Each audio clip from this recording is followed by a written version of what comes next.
Posso acumular? Não, eu preciso crer que amanhã terá de novo, porque os céus estão respondendo a um clamor da terra. Vamos, alguém aqui nessa noite? A mulher que sangrava há anos, ela pensou: se eu apenas tocar na orla das vestes dele, eu serei sarada. Ela não toca no corpo de Jesus, isso seria escandaloso.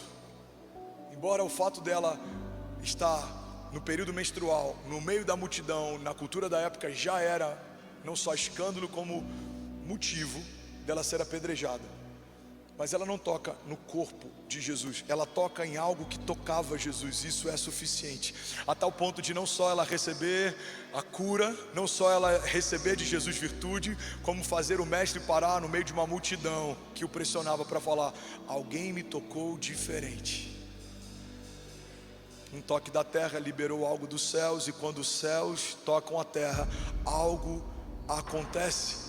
O sangramento cessa, o tumor some, a dor passa. Alguém tomando posse disso em nome de Jesus. O céu sobre a terra. Tem uma outra citação do Bill Johnson que ele diz que a fé significa tomarmos posse das realidades do reino de Deus e colidirmos violentamente com o reino ao nosso redor. Um reino inferior não subsiste. É quando eu conheço as realidades dos céus e eu começo a confrontar com as realidades da terra, que a terra precisa se curvar à realidade do céu. Não há falta no céu, eu não aceito falta na minha jornada de fé também. Não há doenças nos céus, eu não aceito doenças sobre o meu corpo físico também. Quando você começa a negar realidades da terra sobre o teu corpo e tomar posse de realidade dos céus sobre você, você começa a ver cura divina se manifestar. Pastor, acontece 100% das vezes? Não, não acontece.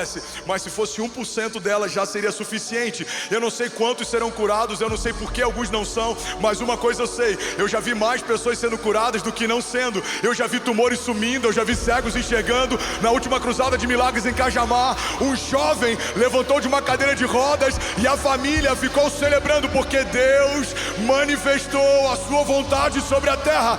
Quando os céus invadem a terra, algo vai acontecer. Vamos, alguém comigo aqui nessa noite? Aleluia. Me explica como o ventre virgem de Maria recebe uma semente incorruptível.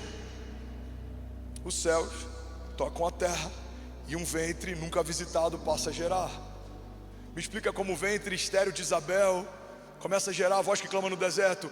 Os céus tocam o ventre estéril de Isabel e o ventre estéril de Isabel passa a gerar.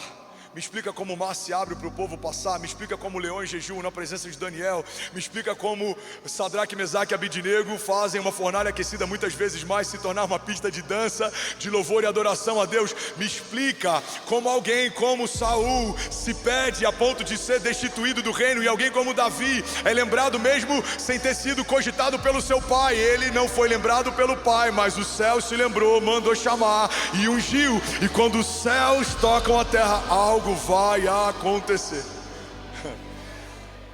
Me explica alguém como Pedro, que tempos depois negaria o mestre, agora está caminhando com ele sobre as águas no meio de um mar revolto. Me explica a pesca maravilhosa. Me explica, irmão, como um anzol lançado por Pedro num tempo em que precisavam pagar um imposto faz com que um peixe carregue dentro de si uma moeda de ouro com a quantia necessária para suprir a necessidade. Me explica como um pão partido num deserto sobrou de tal maneira que os cestos cheios foram levados de volta para casa. Me explica como ele conseguia dormir em meio a tempestades. Todas as vezes que os céus se manifestam sobre a terra, algo acontece. E é sobre isso que eu quero pregar nessa noite. Eu quero pregar sobre cura.